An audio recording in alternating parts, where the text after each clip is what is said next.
आज हम लोग को प्रकाश उत्सर्जक डायोड समझना है, यानी लाइट एमिटिंग डायोड, जिसको छोटा नाम में लेड कहते हैं। एल से लाइट, ई से इमिटिंग और डी से डायोड, यानी लाइट एमिटिंग डायोड। हम लोग जो घर में ये उजला बल्ब यूज करते हैं इसी को हम लोग लेड बल्ब कहते हैं और इसी को जो है इंग्लिश में लाइट एमिटिंग डायोड कहते हैं। तो देखिए यहाँ पर जो हमको चित्र दिया गया इसमें हमने बैटरी लिया है और जबकि ये बिजली पर चलता है, तो कहानी दोनों को सेम है, बस अंतर ये है कि इसमें बिजली वाला तार जोड़ते हैं, इसमें बैटरी का सिरा जोड़ते हैं, बस यही अंतर है। तो चलिए समझते हैं इसको। तो देखिए कहानी शुरू होती है पीएन संधि डायोड से।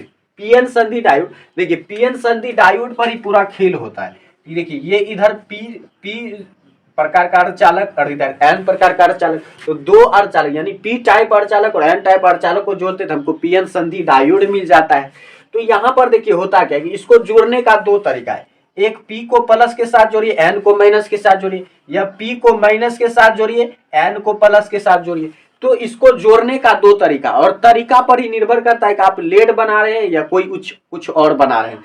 देखिए अगर आप पीएन संधि डायोड का पी सिरा प्लस के साथ जोड़ते हैं, एन सिरा माइनस के साथ जोड़ते हैं, तब लेड बन जाता है, तब ये बनेगा क्या, लेड बल्ब, तब आप लेड बना रहे हैं। लेकिन वहीं पर अगर आप गलती से भी अगर पी का सिरा माइनस से जोड़ दिए, एन का सिरा प्लस से जोड़ दिए, तब आप जेनर डायोड बना रहे हैं, तब वो जेनर डायोड में बदल जाएगा।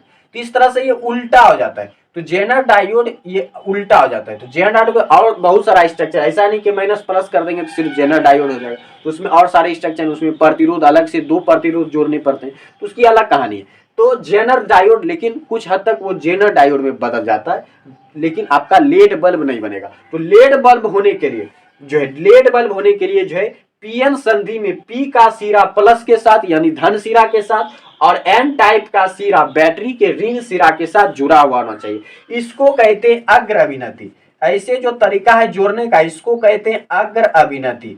तो अग्र अभिनति में क्या होता है, पी का सिरा प्लस के साथ, एन का सिरा माइनस के साथ। वहीं पी का सिरा अगर माइनस के साथ है, एन का सिरा प्लस के साथ है, तो इसको कहते हैं पश्च अभिनति। तो अग्र अभिनति और पश्च अभिनति, तो इसको ध्यान रखना कि जब पीएन संधि डायोड को आप अग्र अभिनति में जोड़ते हैं तब आपका लेड बल्ब बनता है। तो पीएन संधि को जब आप अग्र अभिनति में जोड़ते हैं तब आपका क्या बनता है, लेड बनता है। और इसके जो पीएन संधि डायोड और बैटरी, पीएन संधि डायोड और बैटरी के बीच में आपको एक प्रतिरोध लेना होता है। तो प्रतिरोध एक बीच में हमने आर ले लिया ताकि जो है कोई भी जो खतरा ना हो, क्योंकि प्रतिरोध हम लगाते ताकि तार टूट ना जाए, ज्यादा बिजली अगर आए तो तार टूटे नहीं, इसलिए हम बीच में प्रतिरोध दे देते हैं। तो ये कहानी है इसके। और जब आप पीएन संधि डायोड को अग्र अभिनति में जोड़ देते हैं तब उससे जो विद्युत चुंबकीय तरंग निकलता है, विद्युत चुंबकीय तरंग निकलता है। और चूंकि हम लोग जानते हैं प्रकाश ही क्या है, एक विद्युत चुंबकीय तरंग है, तो विद्युत चुंबकीय तरंग निकल रहा है यानी प्रकाश निकल रहा है। इस तरह से प्रकाश निकलता है और उसका उपयोग हम घर में रोशनी के रूप में कर लेते हैं। तो इस तरह से आपको समझ में आ गया कि लेड किस तरह से काम करता है। तो लेड किस तरह से काम करता है कि उसमें एक पीएन संधि डायोड होता है जिसमें पी का सिरा प्लस के साथ, एन का सिरा माइनस के साथ जुड़ा हुआ रहता है, यानी पीएन संधि डायोड जो है लेड में अग्र अभिनति में जुड़ा रहता है। और जब अग्र अभिनति में पीएन संधि डायोड को जोड़ते हैं तो वर्जित क्षेत्र से जो है प्रकाश जो है विद्युत चुंबकीय तरंग के रूप में उत्सर्जित होने लगता है और उस प्रकाश का हम लोग उपयोग कर लेते हैं। इस तरह से आप समझ सकते हैं कि लेड बल्ब किस तरह से कार्य करता है। अगर फिर भी कोई डाउट रह गया हो तो कमेंट सेक्शन में जरूर बताइएगा।